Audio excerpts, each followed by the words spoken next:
Uday Kumar, second standard, to give Kannada speech.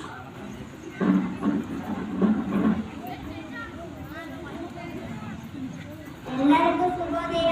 ಇಂದು ನಾವೆಲ್ಲರೂ